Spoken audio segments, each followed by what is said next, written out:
Okay, so now we have the recording on, and some people are writing, Kiev, Kiev. Elena, hello, hello to you. So my dear ladies, today, as I have already mentioned, we were talking about efficiency and effectivity of online classes.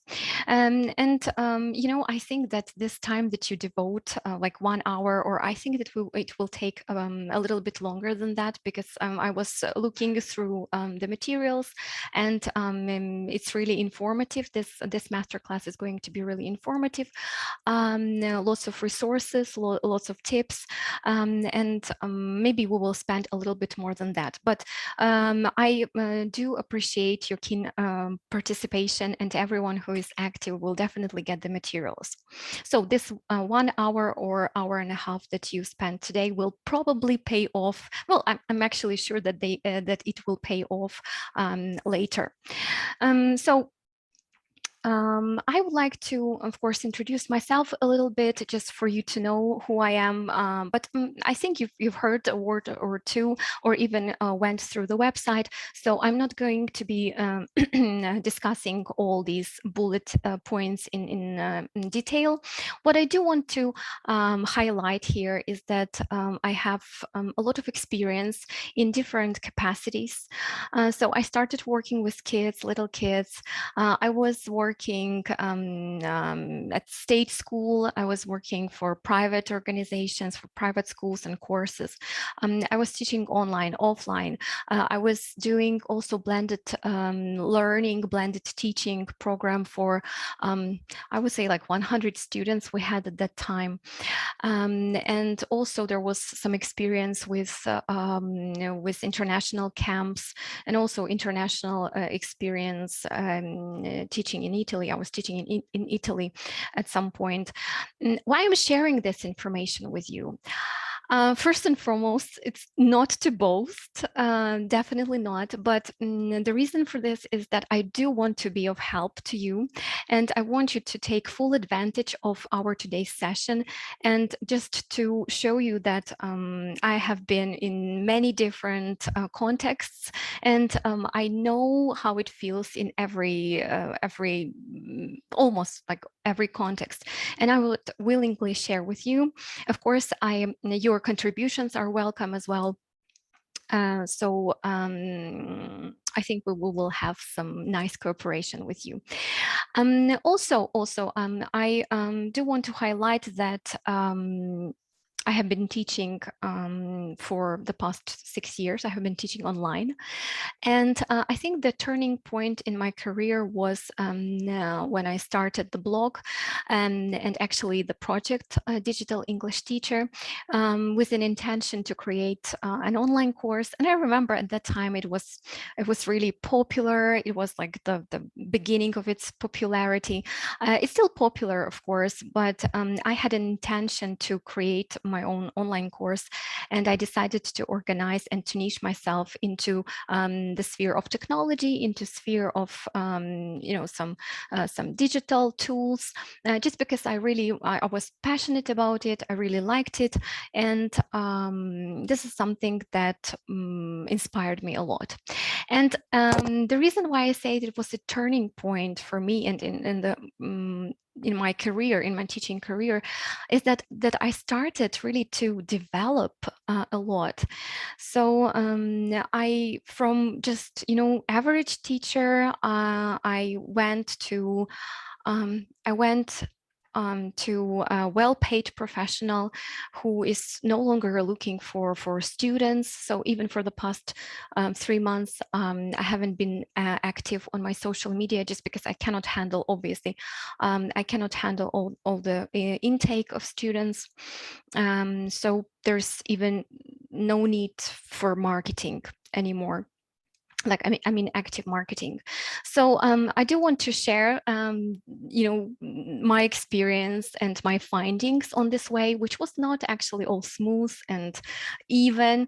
I definitely had a lot of ups and downs, and sometimes it was very bumpy, and I had to learn from my mistakes, because I also created some courses and learning programs, invested money into projects which were not very successful. So just for you to know that it was not really all peaches and cream. However, I think I have got one achievement that I want to share with you. And actually, this is a bit of shocking information for some. And I know, and I'm very happy that I am at the opposite side of the screen, so that no sticks and stones can break my bones, as they sing in a song. Because I must confess, I don't prepare for lessons anymore. I don't. And you might be thinking like, how dare you? You position yourself as a professional, and you want to get, you have high rates, for example, for your classes low. So how come you don't prepare for the lessons? Well, of course, I want to explain. And I do want us to maybe to clarify it for you. By the way, I just want to ask you how you prepare for your classes. Like, how much time do you spend on preparation? Please let me know. It's just like super interesting. So ladies, could you please give me some information? Like, how long does it take you to prepare for your classes? A lot of. Natalie, yes, a lot of. But can you specify, again, don't compare yourself to anybody. Like, be honest, because we are not here to boast, or to feel inferior. Hours. Ilenchka, I know. Okay, hours. So ladies, I know, and I used to be like that a lot, 2 hours, even 3. Oh my gosh. Tanya, I feel for you. Ladies, it used to be the same here. It used to be the same here. And if you read my message, actually it was an email, and also there was a post on my social media. I used to be the same, and it took me hours, all hours to prepare for these classes, to prepare for lessons. But actually, I must explain how come I don't prepare for lessons anymore. So the first thing that helped me a lot is actually sometimes 20 minutes. So Oksana Novikova, Oksanchka says that she usually prepares 20 minutes, sometimes hours. Yes, so of course, a lot of time on preparation. Yes, and so how come I don't prepare for my classes anymore?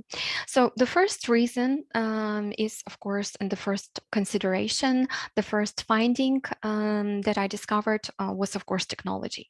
So technology and tech tools help a lot to automate some processes. And I'm talking here not only about lesson preparation. Some people and some teachers tend to overlook the time they spend on communication with students, rescheduling, assigning materials or home tasks.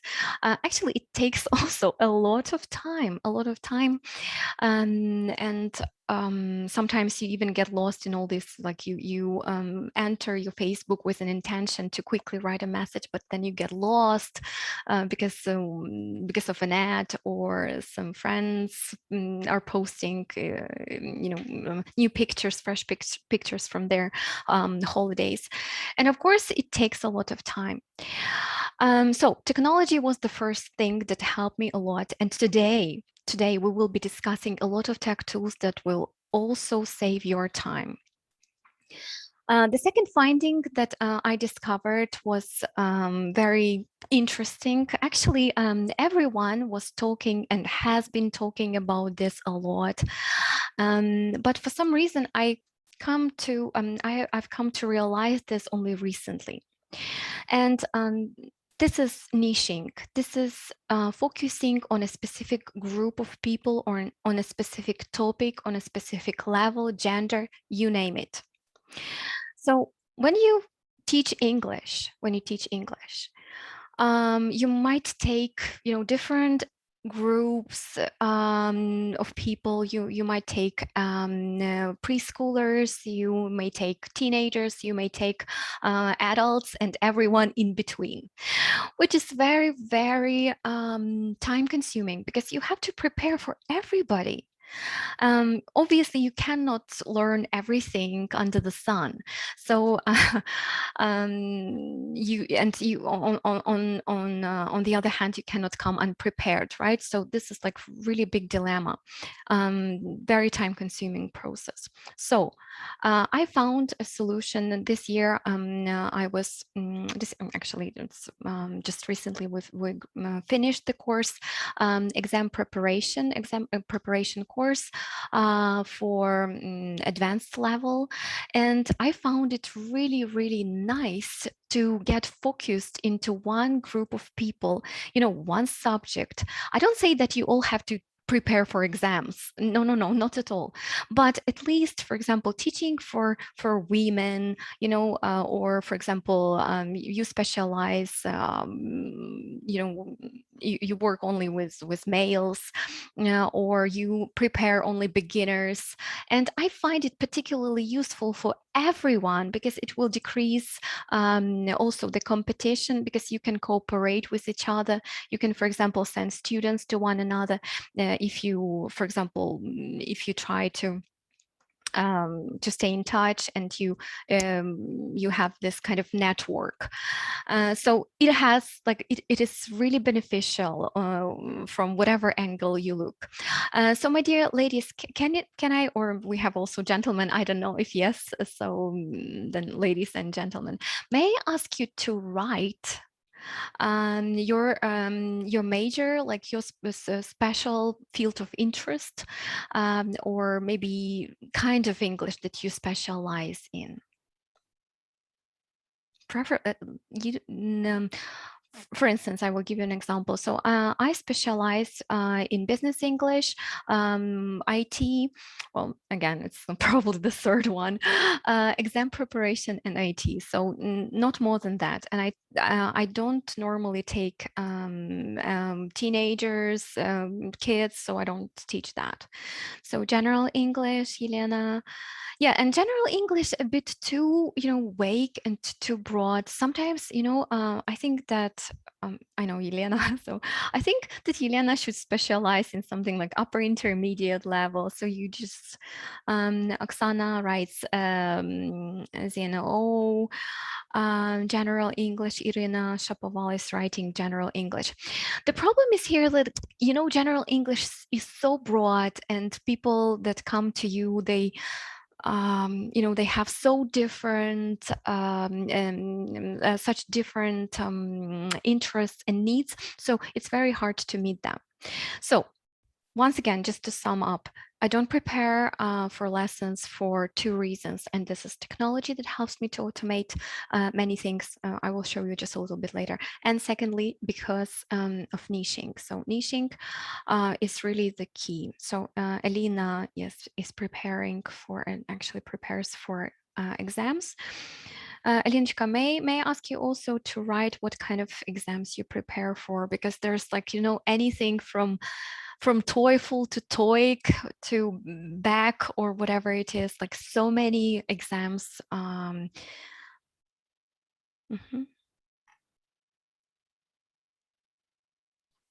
Okay, ladies, thank you very much for your keen participation. So it is really important. I hope that you got the idea. Now, the first thing that I would like to start off with, and actually the whole our masterclass will be divided into several parts, namely what you need to organize prior to having your lessons or your studying program, then also what you need to, or you may do at lessons, and also in between. Also, we will have a look at courses and how to organize online courses if you happen to be interested in that. So we will cover Alinочka, thank you very much for specifying. Yes, PAT, FCE, ZNO. Yeah, I think they are quite related. Very nice. So these are Cambridge and also national exam. Great.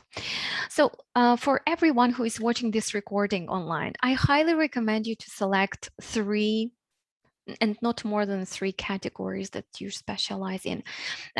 Also, consider the group of people that you teach. So are these, for example, moms, housewives, etc.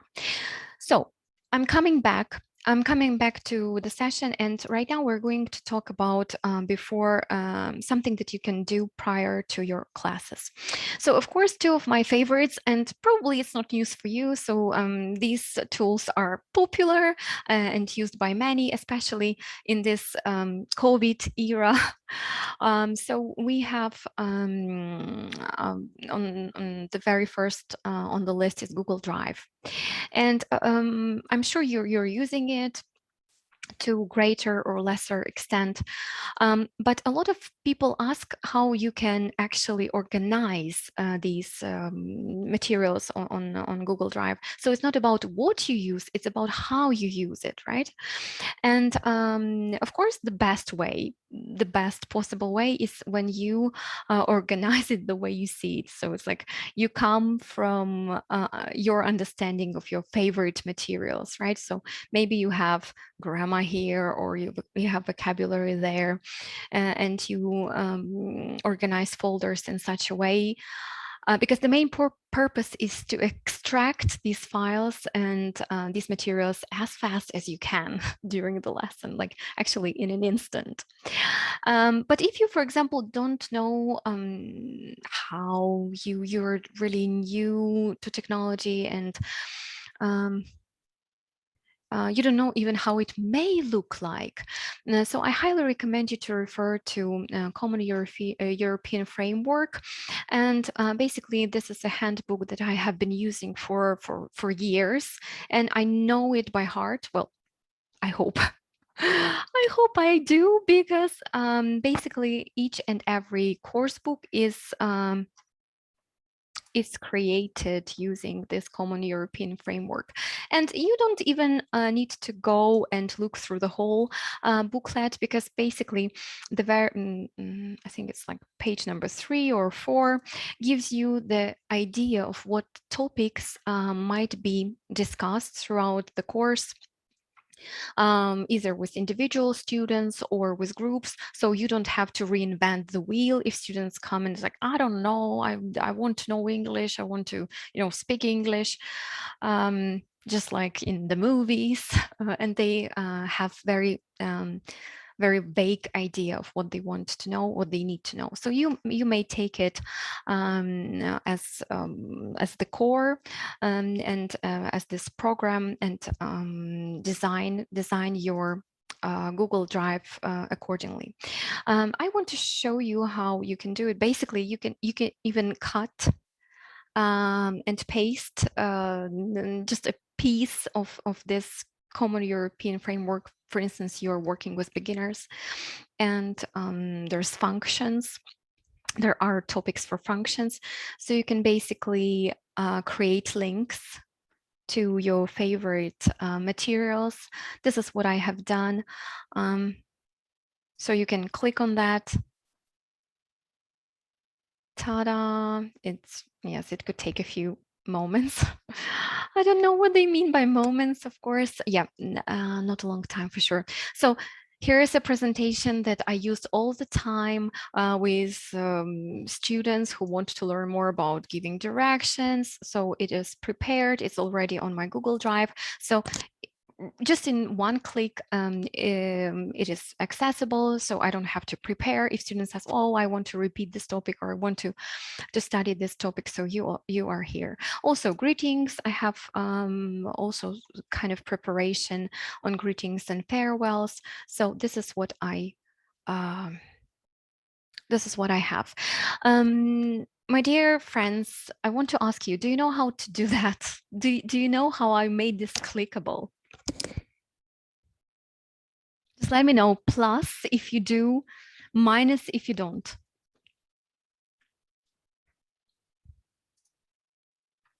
Great. So Natalie, yes, Natalie, yeah, very tech-savvy teacher.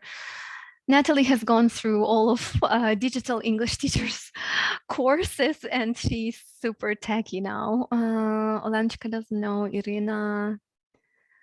Oh, so we have a bunch of minuses, my dear lady. So I probably should go back from presentation mode. Natalie, if you want, you can do that for me. Will you? No, of course not, because no worries, it's your free time. Okay, so what I did, basically, I just, let me go back to this beautiful table again. So for instance, you want to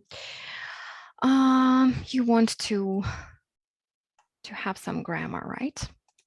I'm showing that very quickly. For, let's say, for A1, and basically you take just a screenshot. I use scissors for that. Actually, you can have a shortcut, like the combination of keys, which is totally okay too. So I take it. I come back to the slide. Delete the old one.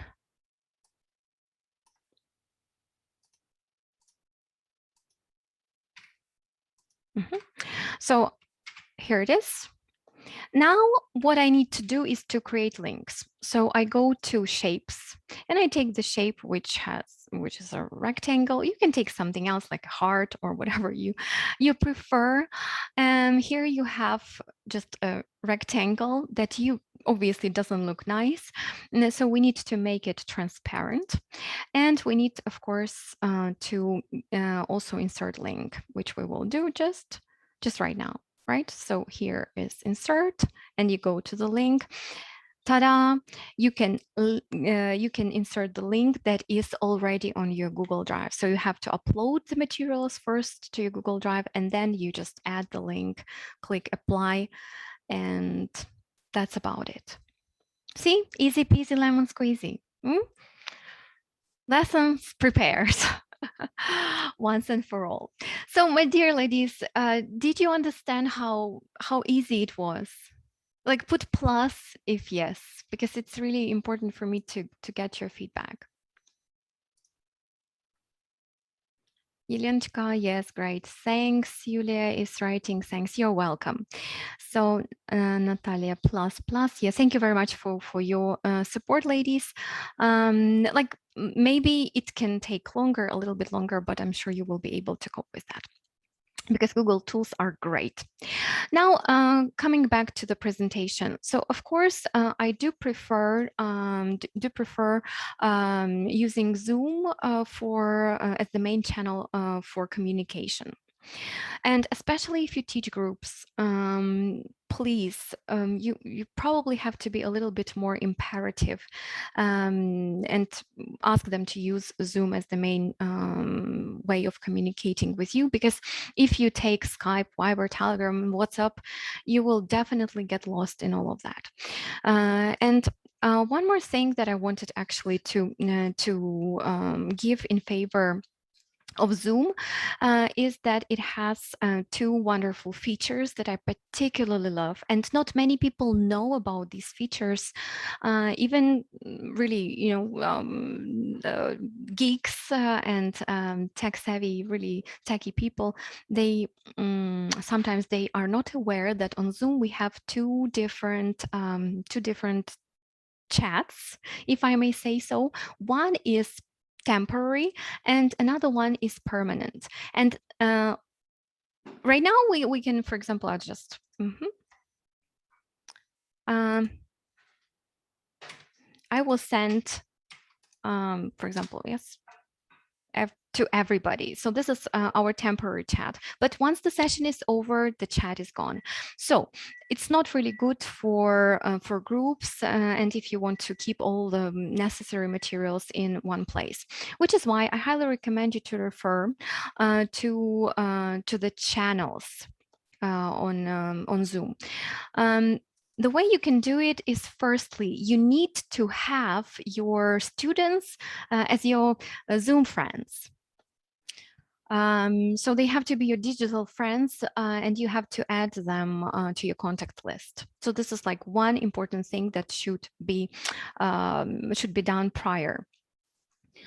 Then when you create the channel, you are able, actually, I don't know why they call it a channel, because for me, it's a mixture of a channel and the chat box, traditional chat box. So channel when you just receive the information, and the chat where you can chit chat, like ask and answer questions. So Zoom has combined the two. Initially, it is just something that you can write questions and answers to, but you also can have pinned messages. So if, for instance, it's something important, so you can see it on a wider screen now, for instance, like rescheduling. So you just pin that, everyone sees that. It even has a different color. Plus, you also have bookmarks, and some important links can be saved for everyone else for later reference. And for me, I think it's really cool. It's really nice because we can learn from each other so much. So ladies, can you give me a little bit of feedback? Have you been using any channels on Zoom yourself? Like plus if you have, minus if you haven't. Thank you so much. Minus. So Natalie, Yulia hasn't used, Irina hasn't, Olenchka hasn't used channels. So not many of you ladies. Thank you very much for your feedback. And you know what? It saves a lot of time, to be honest. This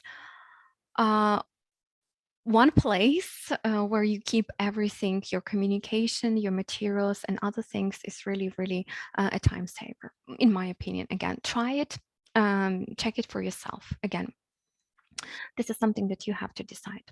Now, one more thing that also can, just a moment. I wanted to share a little something with you. I missed this element, by the way. One case in point that definitely shows how it saves your time as a teacher. For instance, I have a problem here. I cannot connect. See, no response. Because I was not available, maybe I was in the session. The next, so it is my fault for sure. The next, hi everyone, are we going to have a lesson today? At 5, I thought it was at 5. Hi, another participant answers the question, hi, at 6 p.m. Got it, thanks, see you at 6. How much time, like, did you participate as a teacher? Did you participate in this communication? No. I just noticed that. Yeah, no, thank you, Natalie. Yes. That's right. And you, first of all, it's not that I don't want to contribute to this communication. It's not that, I just leave it for everyone else to communicate. No, but sometimes you're busy. Sometimes you have you cannot be online 24/7. And it's very nice when there's such peer help. When students, when your clients can communicate with each other and help each other out, because obviously you are not a robot to be there all hours. One more thing that is also available on Zoom, and this is particularly useful for students, absent-minded students who forget about classes, who miss the hours, who can confuse all their schedules. On Zoom, you have a function of reminders that actually you can receive as a message, like Zoom message, and you can actually set it up to your liking. So 15 minutes before, or I don't know, 1 hour prior to the scheduled lesson, and both you and your student can receive these notifications. Personally, I'm not using this feature. I have one of my favorites. It's Google Calendar. And Google Calendar is a fantastic tool. I don't know if you have used it before. I have taken this, in my opinion, funny story from my social media because I just recognized a dog in my schedule. So ladies, I wanted to ask you actually, if you by any chance use calendar, Google Calendar, just put plus if you do, and put minus if you don't.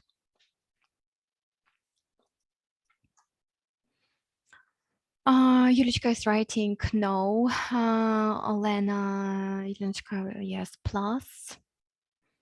Oksana isn't using. Well, I actually know that there are lots of alternatives, so I will not be, preaching like, oh, Google Calendar is the best, but it is definitely very effective because it has all the reminders. You can send the reminders to your students. You can make them automatic so that you don't remind yourself on the chat. Plus, even my husband now is a happy owner of my schedule.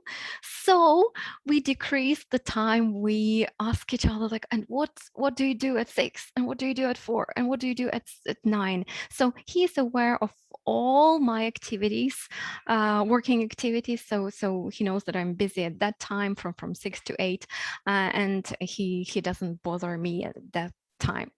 So really saves a lot of time, a lot. Plus, what I have noticed, and I like reflecting a lot, and especially when we have technology, we can do that. So I noticed that I used to have 30% of canceled and rescheduled lessons per week, let's say per week. And with this Google notifications, Google Calendar notifications, I managed to decrease it. Well, let's be honest, like 15. So this is 2 times less than it used to be. I think it's a good result. So it's not only it saves not only your time, but also your obviously money, right? Because you can earn a little bit more. Yes, you don't have cancellations and rescheduling. So definitely a great tool, and I want to share. So here is my calendar. You can see it in different colors, even some personal things, some reminders, and this is really easy to set. You just click on create. Hold on a sec. I just want to highlight it a little bit. I'm revealing all of my secrets to you today. So create, you just click on create, and then you have this window. So you have a tab that opens up. Natalie, thank you for your heart. So it opens up, and yeah, because Natalie's here. So I missed that. It opens up. No, it's better probably to show you from my calendar. Should I? Are you interested? Ladies, say yes if you are. No if you're not. How to set that? Could you please put in the chat if you're interested in learning how to set the calendar, or you are already okay with your scheduling tool? If you're okay, that's fine.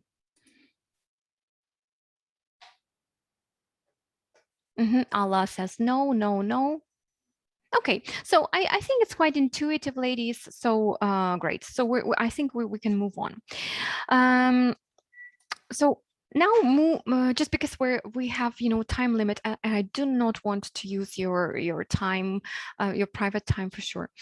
I just wanted to add a little bit more to this life on your life work balance scales. So at the lessons, now we're coming to at the lesson thing, and a lot of people might say, you're still using PowerPoint. I don't know, this is a great tool, still great tool, because I can do that really fast. Like I can draw, maybe it's not really beautiful, and sometimes it looks really not very even illegible. So I will show you. Sometimes during the lesson, I would just cite my students in PowerPoint. But then, of course, I don't send these, don't worry, I don't send these ugly pictures to my students. I have something that is already, that I have already prepared, and I can have the same information, but in a more appealing format. I just don't give it to my students because sometimes you need to reconstruct and be with students and with their thinking at the same time. So you cannot reveal all the information because they get lost. So this is the first thing that I use. Then, of course, Bitpaper is a great tool, and I would like to share what we have been doing with the CAE course preparation for CAE exam. So here, the biggest advantage of this online tool is that it is probably it's free. That's the first one. And secondly, everyone can collaborate. So it is but just by sharing the link, everyone can contribute. So for instance, we were working on a topic for a number of lessons, so everyone can share, everyone can write, everyone can work on the same mind map. So here we have work, here we have book review, essay. So you can see quite useful stuff, and it's not something that you just copied from the book, definitely something that you have put through yourself. So Bitpaper, ladies, please let me know what kind of whiteboard you're using, just for us to share, just for us to have an idea what kind of application is of use for you. Please let me know.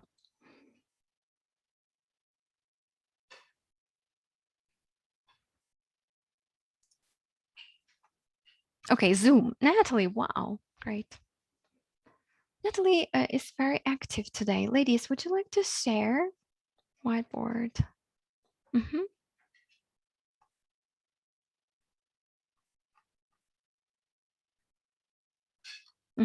Thank you so much. Jamboard. Oh, Yulia, you're using Jamboard. Actually, yeah, that's a cool tool as well.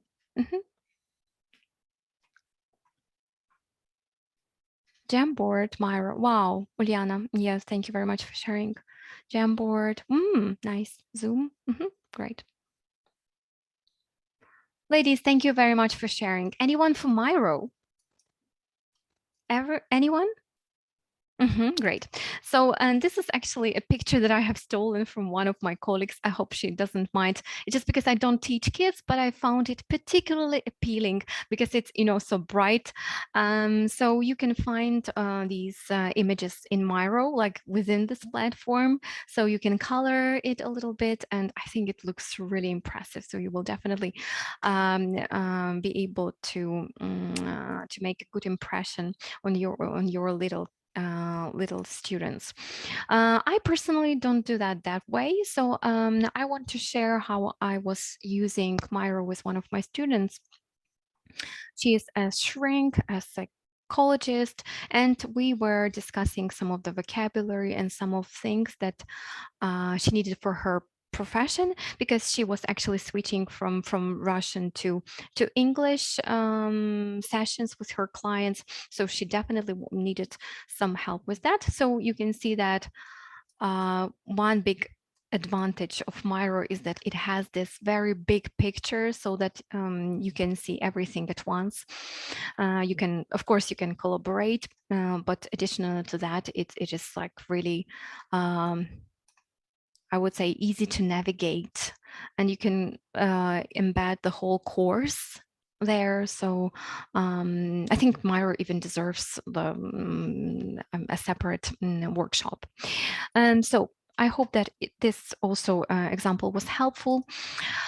Now Padlet is a great also board for everyone who would like to prepare for the first lesson, for instance, because sometimes you don't know what kind of students you will have, what levels they are, and what things they like, which is why I have prepared a special Padlet board for the first lesson.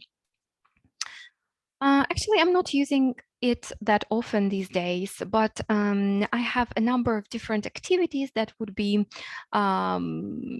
suitable for different age, for different, maybe for different level, because now, you know, I've told you that I finally decided to eliminate all these, you know, general English from my teaching. So you can see some tables, you can see some also mind maps, video, also spinner that you can play with, so it's external link, but anyway, works really cool. Also some Quizlet words, and it's all about learning about yourself, learning, getting to know each other, so really useful thing to have. And once you have prepared it, you don't have to prepare it again. And it's always like one size fits all. And the second thing, the second example of Padlet and its usage that I want to share with you is one of the boards. It's not mine. It's one of the participants of the very first course by Digital English Teacher with the same name. And you can see that every single task is actually completed in a very visual, in a very appealing way. So this lady had really stunning results. I remember we were working on her webinar, and she had really a lot of views, and she's sharing her thoughts on that. So lots of different things, and you're able to see what you have learned.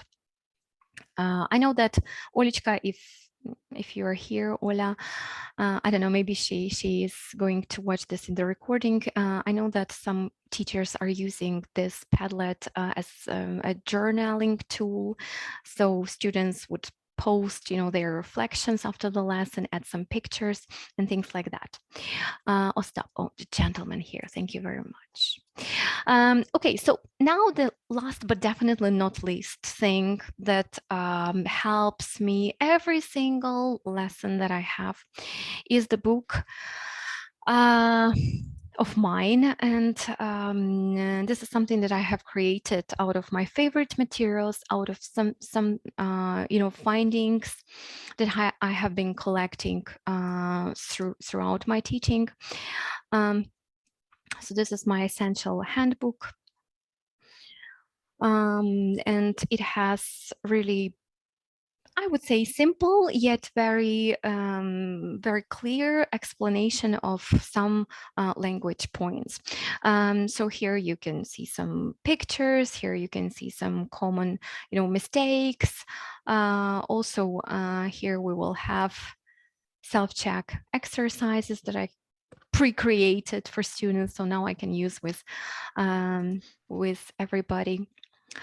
So this is really a good book that you actually also can get, but I will tell you a little bit later about this, if you don't mind. And one more thing, and maybe you're tired after a long working day, I don't know, but this particular section will definitely shake you up a little bit. So I don't know if you've heard about Zoom applications, and I'm talking here, I'm talking particularly about the applications that you can install within the platform. So have you used anything like this? Yes, no, in the chat, please let me know. No. Janchka, thank you very much for sharing and for your active participation. Elena, no. Allah hasn't used. No.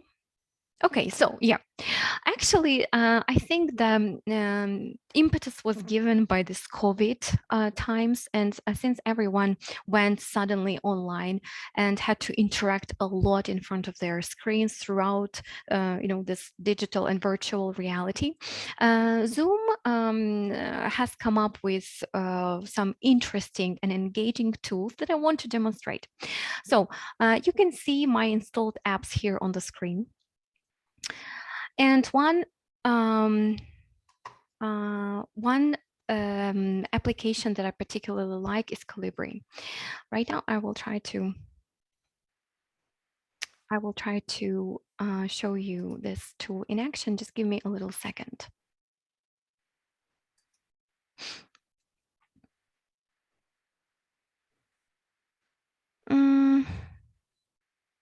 Hold on. No, wrong one. Hold on just a second. I'll try to.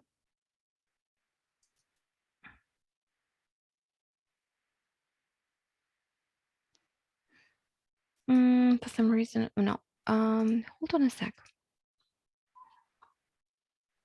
I will go to my permanent place.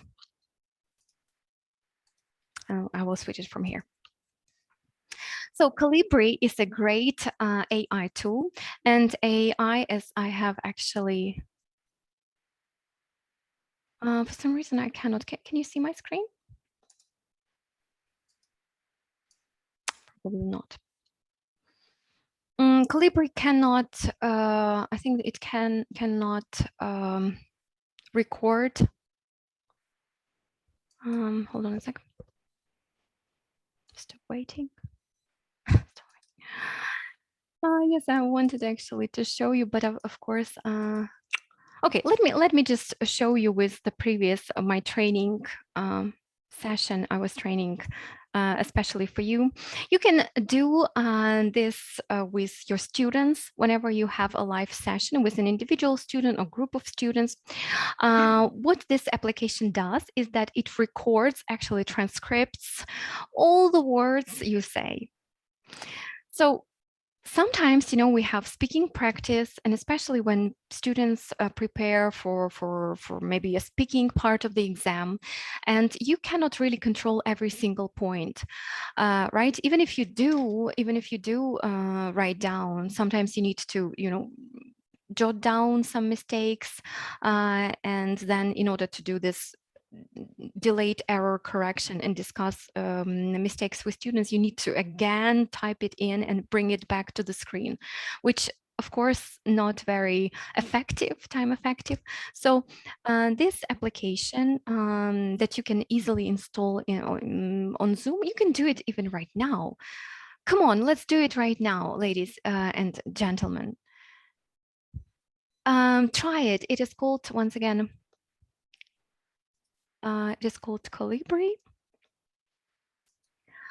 And it transcribes everything you say on a Zoom session. I wanted to switch it on right now, but for the reason that I'm translating it for a big number of people, so it's a meeting, so I can't. Okay. Thank you, Ulianочка, for your feedback. So once again, Calibri, it's AI, artificial intelligence tool that is able to recognize voice, and then you can copy paste it and send and discuss all the mistakes with your students, or even give them this responsibility to check themselves and to spot any errors, any mistakes that might come out. So really cool thing. Plus, I have used it with some of my international students on the very first session when I asked them to tell me about about their goals. And obviously, I cannot memorize everything, and I need to write and listen at the same time, which is close to impossible, because our brain is designed in such a way that we can perceive information like do language things only one thing at a time. So we either write or we listen, we either speak or we write, right? So no other way. So multitasking in terms of language is not really possible. So once again, for the first lesson, it's great, and for any other creative solution that you might come up with. Now, the second tool that is really good is called Dive, and this application is really interactive, and I want to actually do it with you. I hope that this time we will be able to do it together. So, my dear friends, Dive is an inbuilt game set that you can play with your students. And one interesting thing that you have not just one or two games, that are not well designed, something very basic. Actually, these are really nice language games. Let me show you. So first and foremost, I liked, hold on a sec. This one. For instance, we have if you could, conditional, or for example, one-on-one. What do we have? Would you rather? What a great grammar topic, right? And especially if you, for example, let's take this one, especially if you are teaching.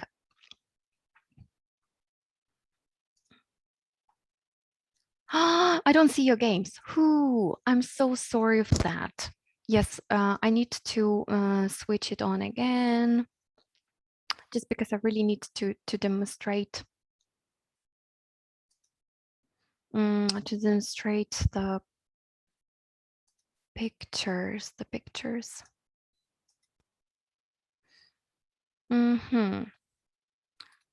So can you perhaps hold on a sec. I'm coming.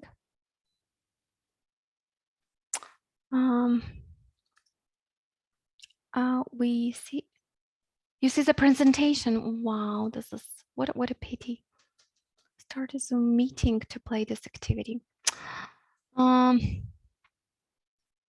This is very unfortunate. Like, let me just then show you how it looks like, at least, because for the reason that we have a scheduled meeting.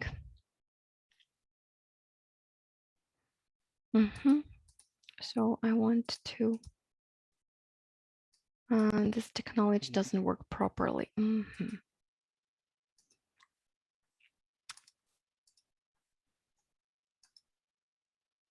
Start Zoom meeting. For some reason, it doesn't recognize that I have already started meeting.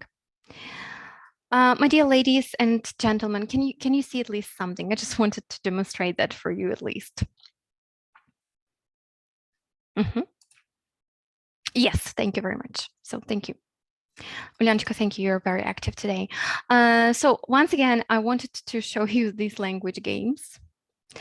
Also here, if you could. So these are basically cards that you can ask each other, and you can, I don't know, ask your even students to play with. So really, really cool stuff. I don't know for some reason why I can. Yesterday it was available. Maybe because of the participants. Maybe because I have not a meeting. You have chess here. You have so many things. Can you try it? Can you try it on your own? No, bad luck today. I think you have to be all, you have to be my friends on Zoom in order to play with me. So next time we have the session, yes, you need to prepare. Great. Valenchka, thank you. Thank you for your feedback. So unfortunately, ladies and gentlemen, I cannot show it to you, but I promise that if you give it a try, you will like it because it's really cool. I've tried it myself, and it's nice. So it's something that you have to install within Zoom. Now, the next session that the next section of our masterclass that we're going to have with you is actually in between lessons. interaction that you can organize or actually pre-organize, and we will be discussing the tools that are really of great help to every teacher. So first, one of my favorites, I use it with every student these days, is journaling. So the process of journaling is great, and it gives this personalized learning system that not any book, course book can give, because obviously our students are very different and they have different needs. So I would like just to show you this video right now. This is one of the journals I have with my students. So this is how it looks like. So here's the invitation. Hello, I'm your journal. So useful links. So basically I copy paste all of the materials that we cover in the book, or sometimes it is emergent language, something we draw. Sometimes we draw, sometimes I do that, sometimes my student does it. So this way we create very personalized workbook or course book, or you name it. So basically for this journaling, I use Google Docs, very simple. I add links, so just copy paste things, so works really nice. Also, I don't know if you have been using Trello in your teaching practice. If yes, let me know with a plus. Trello, anybody? Yes. Ilyanchka, thank you very much for sharing. Wow, so many people. Oh, Natalie. No, Allah is not using that. Didn't get how to use Trello. Ulyanchka, thank you very much for sharing. You definitely, it helps me a lot to know what I should cover more. So let me show you this Trello thing. To be honest, I don't personally use it with students. So I think it's a bit of complexity. It's a bit of extra complexity for personally for a student if he or she is not really familiar with this program. So I will show you what I have, for example, for my personal work. So sometimes we have, different projects, and as you said, for example, you teach.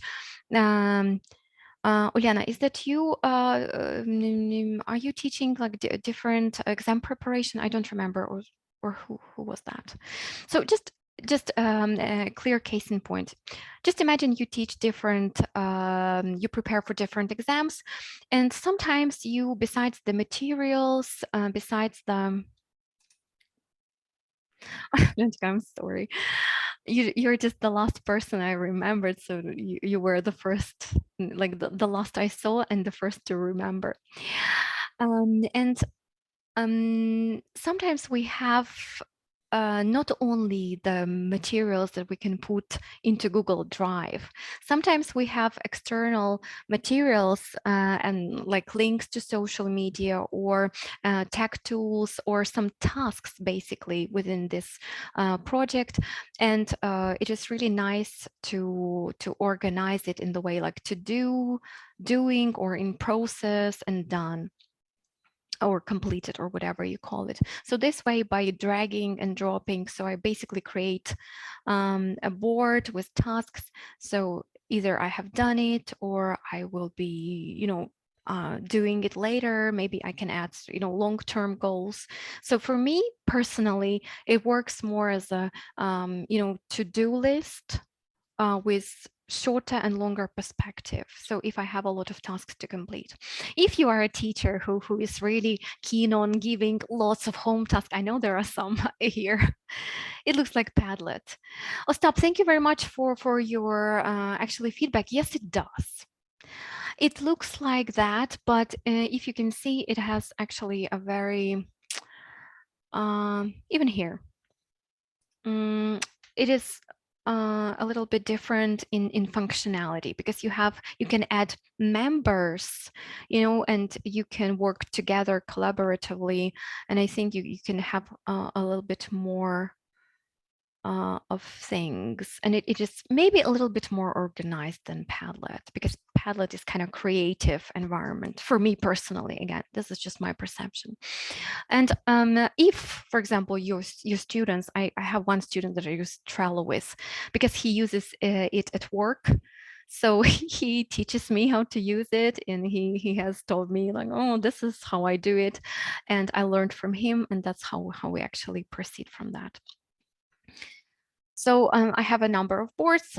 Sometimes, for example, I can, here I will show you like professional one, for example, like feedbacks. So I have some students to ask for feedback, or I need to check some applications, how they work, or I need to read something, or I have some, people who haven't paid me yet.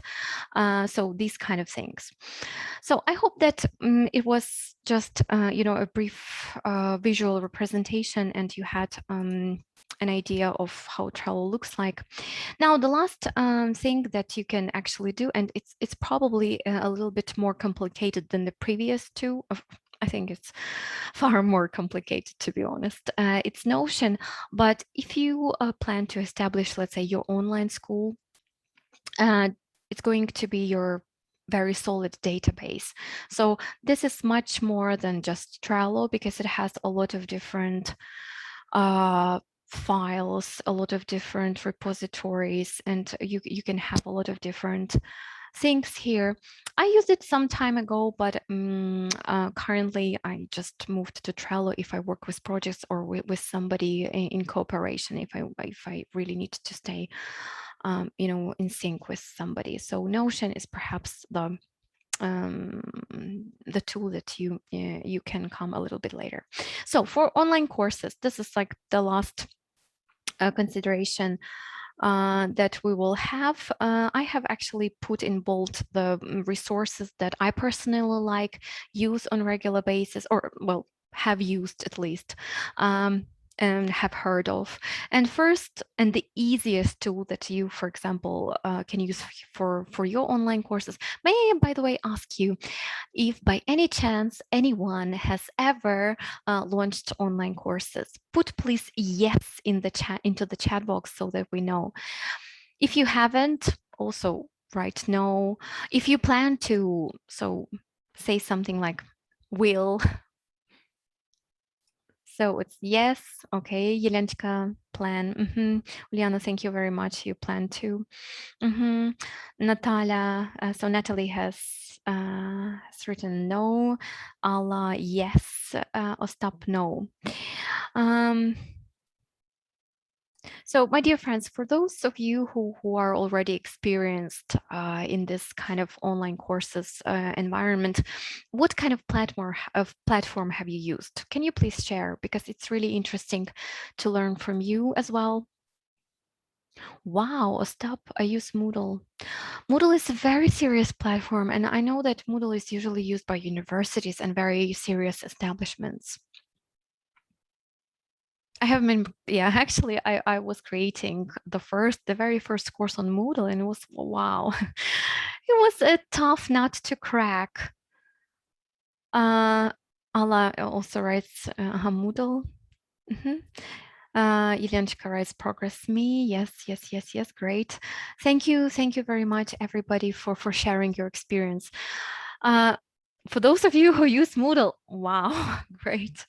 And I know that Moodle actually requires not only you as a person who actually curates the course, but actually online testpad. Or stop, you're using online testpad. I haven't heard of that.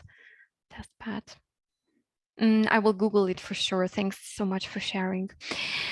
So I think that Moodle also requires an administrator or a person or any kind of support, because it's super complex, it's functional, easy, but of course it requires a lot of support from I think from the outside, like some extra tech tools. I'm talking about very easy tools that you can really create fast, and HyperDocs is the best. I actually have one of my best selling courses. It's a Google Drive Marathon. Actually, now we decided to call it Google Drive Master. And basically, Google Sheets, Google Slides are used for each and every session. And it has become a rich document because it has the links, it has the contributions of the participants. So it looks nice and it's very simple and intuitive for everybody to use. So you don't have this overwhelm on the side of, the content, on the side of the language, and on the side, on top of that, you don't have this complexity from the side of technology.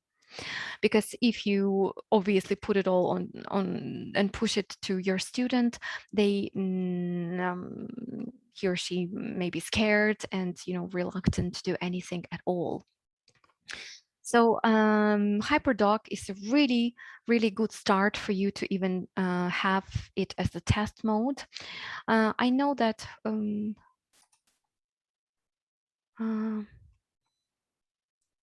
hold on a sec, Ulyanочka. I think now it's you. You planned to, for example, you plan to launch your course. I think that it's really, really nice if you start with HyperDocs just to test it. Super easy and very comfortable for students. Google Classroom is also a great solution for courses, and I don't know if you have used that.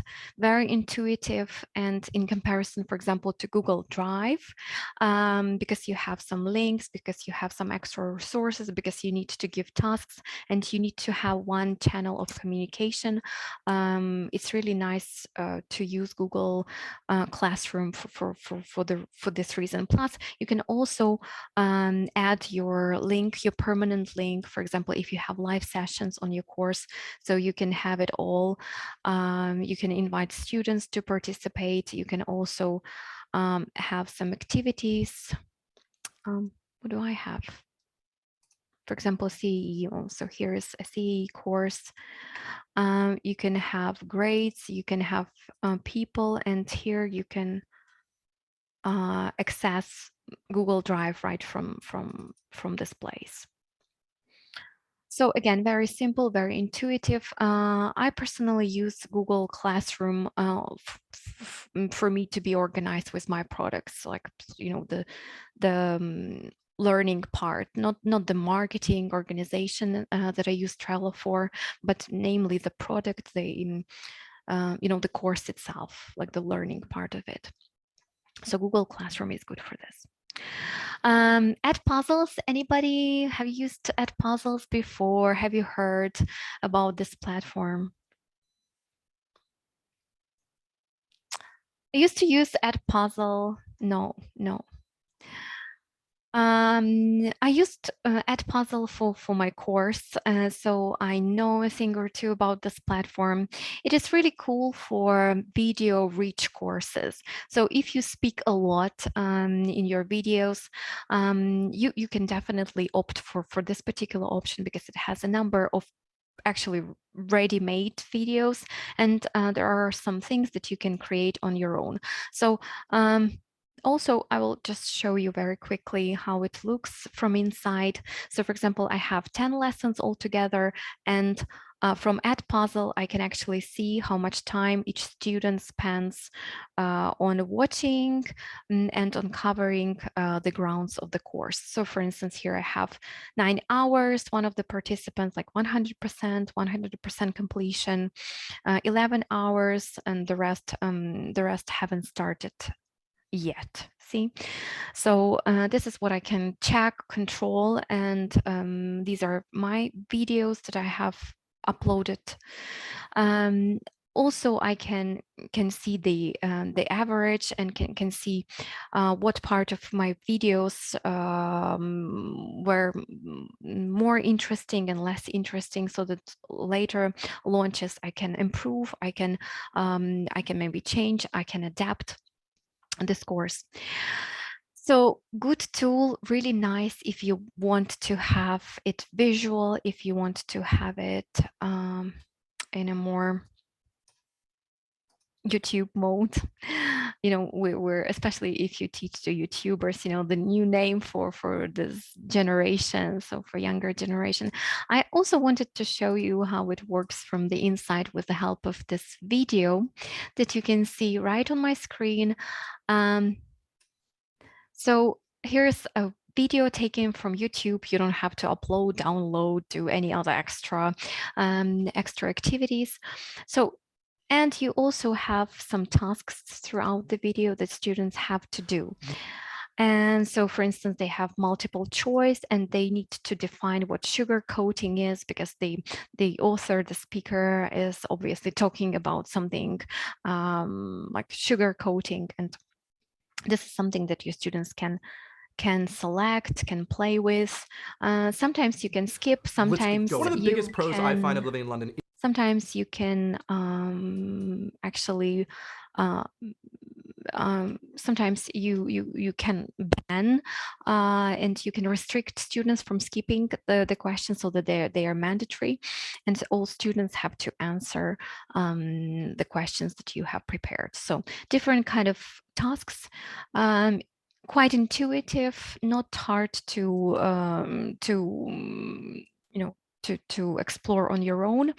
And I also wanted, of course, I have added to the presentation after Edpuzzle, I have, of course, added Teachable, which is the most probably famous platform for international audience. So if you teach in English, if you teach English in English, which is also possible, you know.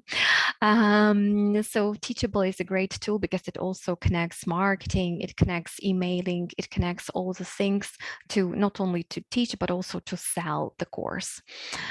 So you have the inbuilt website, so you can do everything from there.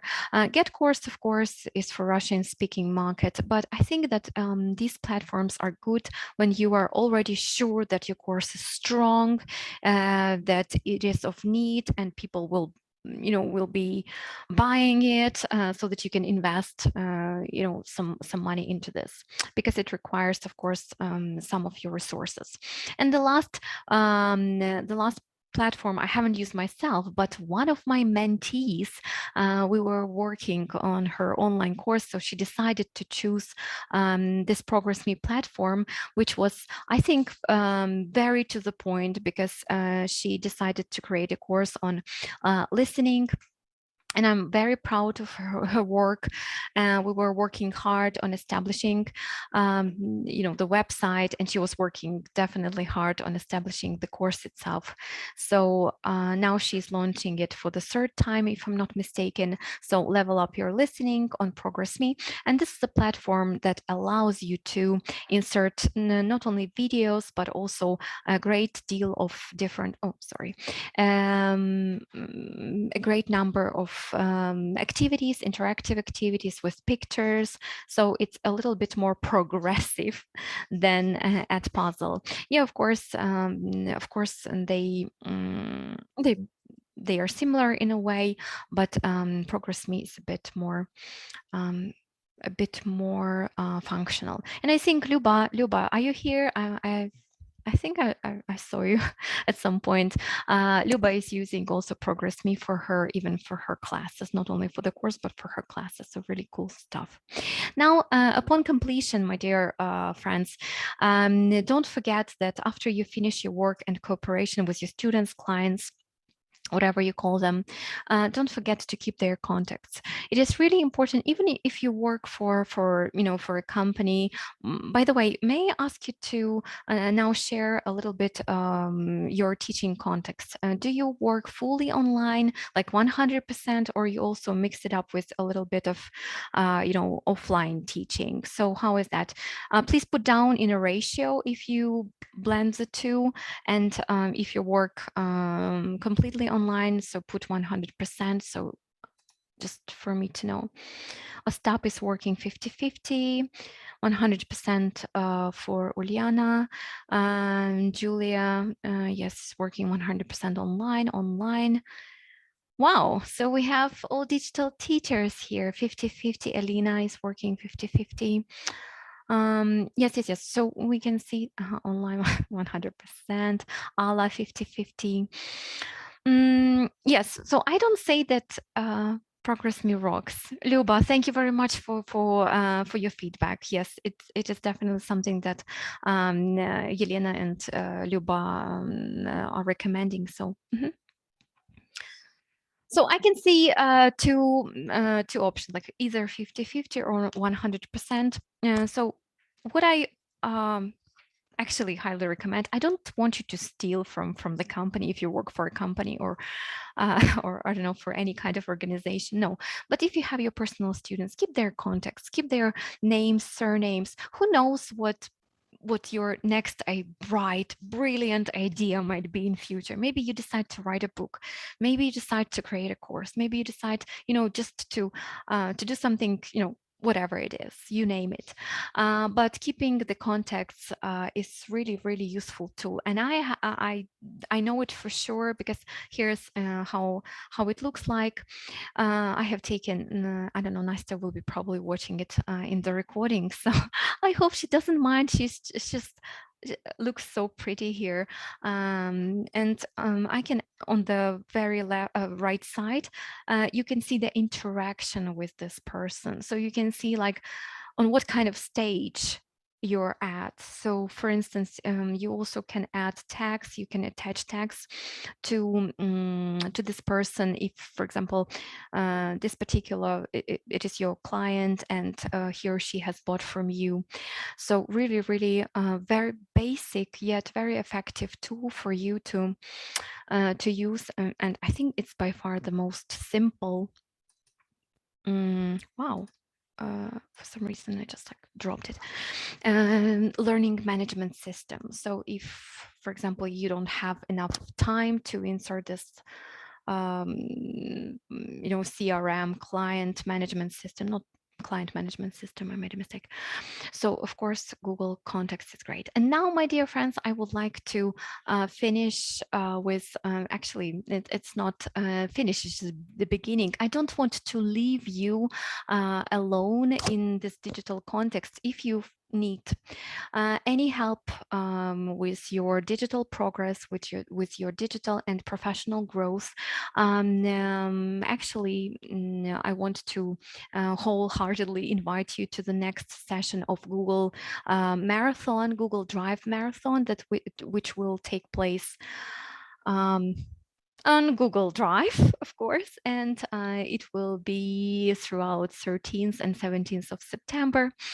So this is, you have seen actually that I've mentioned Google tools, Google applications in almost every slide, because I use it, I like it, and I'm sure you do too.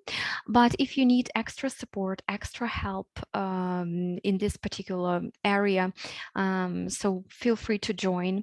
And actually, you can read some of the feedback here. My dear friends, who participated in Google Drive? Was it useful for you? I know that there are a few people who actually took part in this course, in this 5-day marathon, which is very, short term, relatively short, but quite effective, because it gives you really, really solid understanding actually of the classics. I consider it to be classics of online teaching. So if you have participated in Google Drive Marathon, please put yes or plus. Absolutely useful. Yes, Yelena. Yes, former participant of all digital English teacher programs. Ostap, have you participated? I'm not sure I remember you. Gentlemen are so rare in our environment. Maybe it was a different one. So Natalie, last year, it opened my eyes. Luba, thank you very much for your, for I would say, compliment for commenting on that. Wow. And actually, Yelena has helped me to share the link to the website. so that you can read a little bit more about this really useful. It's not just my words. You can see that I even received some presents from people, like real ones, not just feedback. So they were literally sending me chocolates and presents for this course. And it really, sometimes it's an eye opener. And once you take it, you can be like really independent with any other alternatives, because Google has really established simple, effective tools. So my dear friends, I have a special offer for you today. And just during this webinar, you will have, with a promo code, you will have a special price, not the regular one, like $99. You remember it used to be used to be different, and it now today during this webinar you will have a chance to get it for $60, and the promo code is actually Yelenchka, may I ask you to share also the promo code with the rest? So yeah, Yelena will be sharing the yeah, Luba has shared that I was oblivious of Google Drive tools for teaching. Yes, and Marathon actually covers, or actually uncovers the teaching, like specifically like teaching tools and tools that you can use for English teachers and for teaching English. So once again, today you have a chance to get it for with a discounted price, which I consider to be quite affordable. Plus, today during our session, by the end of this session, you have actually a bonus. Because together with, if you purchase today during the session, you will get also my book that I have shown you today, my ebook that I use every lesson of mine. So the regular price is $10, but today you can get it together just for $60. You will get access to Google Drive Marathon together with the book, and you will be like prepared for your lessons once and for all. And hopefully together with you we will be prepared for our classes. Yes, and now I will just like very quickly show you what this Google Drive Marathon is all about. Just once again, I want to show you that it's the real feedback from participants. So they found it quite challenging, not extremely, but quite challenging. So it was, I think it's nice. Also, marathon, to the question if the marathon has met expectations, you can see that there's statistics that exceeded greatly. Also, here's the slide that it was extremely useful for many. And I'm very actually how practical it was. Again, you have this feedback. I just copied it from Google Forms and put it in a more beautiful way to look at to make it look more appealing. So basically, Google Drive Master Marathon is designed to give you insights into the world of Google Docs, which we discussed on the very first day. And we will play with different formats. We will try to put Word format into audio and back, and languages. We will try to do some exercises and activities with languages.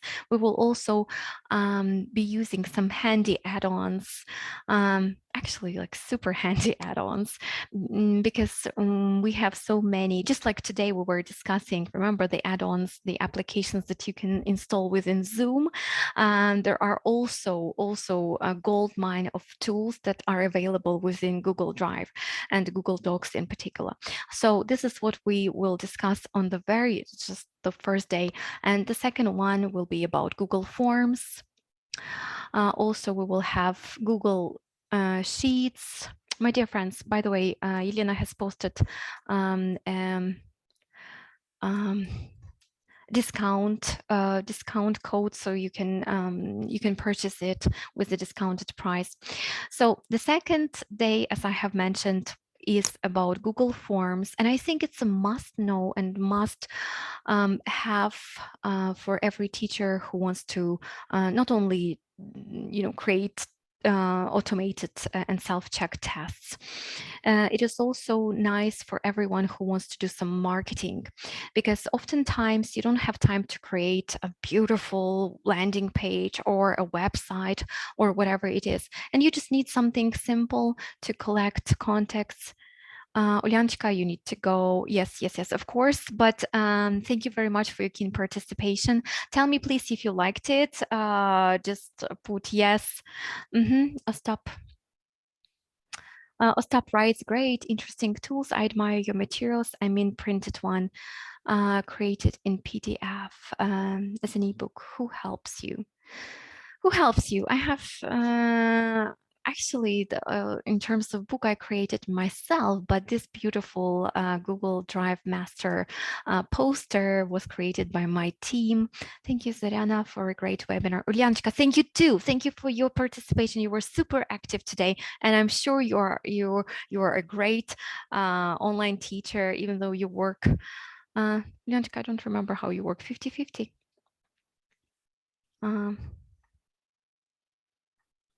No, you work 100% online. Oh, so you are just a wow, exceedingly great online teacher. Wow. So thanks for being with us. Now I will once again, I want to highlight that on this Google Drive marathon, we will be talking about not only vocabulary storages when we cover Sheets, Google Sheets, we will be covering also the financials. This is actually an obstacle for many teachers, for many educators, because they are unable to work with payrolls, they are unable to work with groups and to calculate all the things. So we will be getting acquainted with some formulas. We will be getting acquainted with some relevant, obviously relevant to our context things that will help you to not to get lost in this payments and things like that. Google Slides Day 4, we will be considering actually how to create not only just presentations, the basic ones, the ones that you already know, but also the presentations that are engaging and that can be used for flipped learning. So we will be scratching the surface of flipped learning if you have if you happen to know what it is. So Google Slides and HyperDocs in particular, they are the essence of flipped learning. So also with the help of Google Slides, I have created my ebook, which looks students say that it looks nice, very clear and comprehensive. So I'm also happy about that. And day 5 will be about additional extra applications like Jamboard, because it's created by Google. Then also mind maps. If you don't know how to create mind maps, if you don't have the idea, like the concept of creating mind maps, you're very welcome, because we will be doing that on the marathon. Also, we will be managing calendars, our scheduling, and also I think that it's not mentioned here, but we will try also to incorporate Google Gmail, and maybe we will include even a bit of marketing here, how to send emails, delayed emails, scheduled emails, how to make templates on Gmail, because there's a whole new world and every single app is amazing and a potential goldmine for us, for educators. And finally, if you complete all the tasks, if you cover the videos, the theoretical material, as well as you complete your task on time, actually, by like you have 24 hours for completion. You will be able to get your reward, which is actually day 6, I may call it. So 6 whole days. You can practice. You can work with these tech tools to become a really professional, tech-savvy online teacher that and surprise your students every maybe not single lesson, probably it's too much, but every month, together with increasing your prices, together with increasing your rates. I remember that Yelena, once she introduced Trello into her teaching, for example, her students instantly ask her, like, are you going to increase the price for your lessons? And this is very, very natural reaction of students to your professionalism. Sometimes, we take it for granted. Sometimes we have this. I think in psychology it is called acclimation, when we take for granted what we do, and we just don't develop because we're okay in our comfort zone. But sometimes once we step out, once we go beyond our limits and grow, I think we appreciate it, our students appreciate it, and of course it's a win-win situation. So once again, my dear friends, you have the last chance to get this bonus together with the marathon tonight, and this book, you can have a check again. It is really rich in material, and you can have lots of different supportive exercises. So it's not only about the slides, it's not only about the theory, it's also about practice. So your students get a self-check exercises that you can do together with them or set as a home task. So all you need to do is just open this book and I don't know, find the topic that is interesting both for you and your student. Yeah, so all of some tasks for communicative task, for communicative assignment. Oksana Novikova says, thanks much for this webinar. You're welcome, Oksanочка. Come again. And you can even have some videos here so that you can just fill in the gaps with your students. And there are 80 pages of these materials. So my dear friends, this is what we have. Alina, you are welcome. You're welcome. So my dear friends, I'm actually finishing that too. I'm finishing that as well. And my key takeaways, because I don't want definitely to take you any longer. I know that I have exceeded the time that I promised to spend with you, and you're busy. So Alina is writing, thanks a lot. It was really interesting, waiting for the next one. You are welcome, Alla. So the key takeaways, if you're still with me. So first and foremost, don't move from the technology. If you found something, of course you can test it with some of students, but don't set it like for everybody. Just test and then move from students' goals and needs, because this is probably what they need most. We don't need technology. We need to teach them the language. So that's probably still in trend and still fashionable. Now, the second thing that is really a good takeaway, in my opinion, is one challenge at a time. Sometimes technology is challenging. For instance, today we had a problem. I was actually testing like 3 times or 4 times with these applications within Zoom, but it didn't work. See, so sometimes it is challenging. So we need to really take care of like challenges, both language challenges and tech challenges. So less is more. And I do like this phrase. I follow this rule all the time. But we definitely need to impress our students and show them what they are paying for, right? So if you do want to be, to to show up your skills.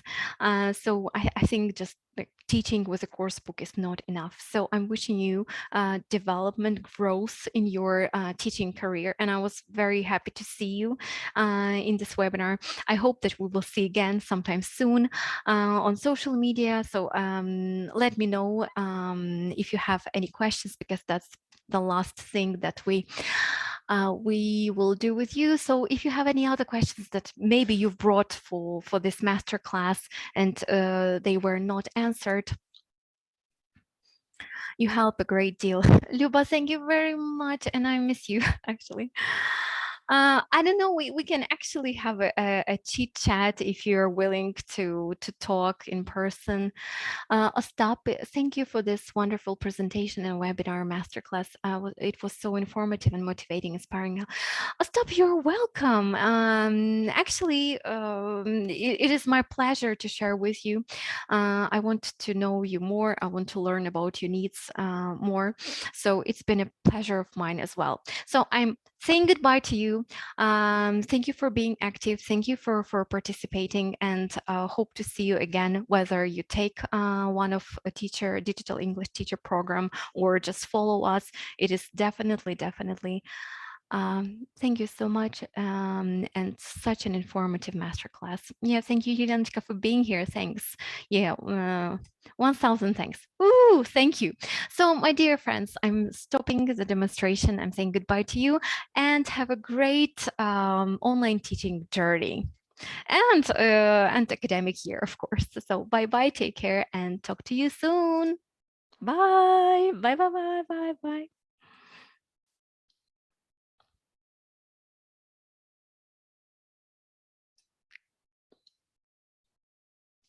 Bye.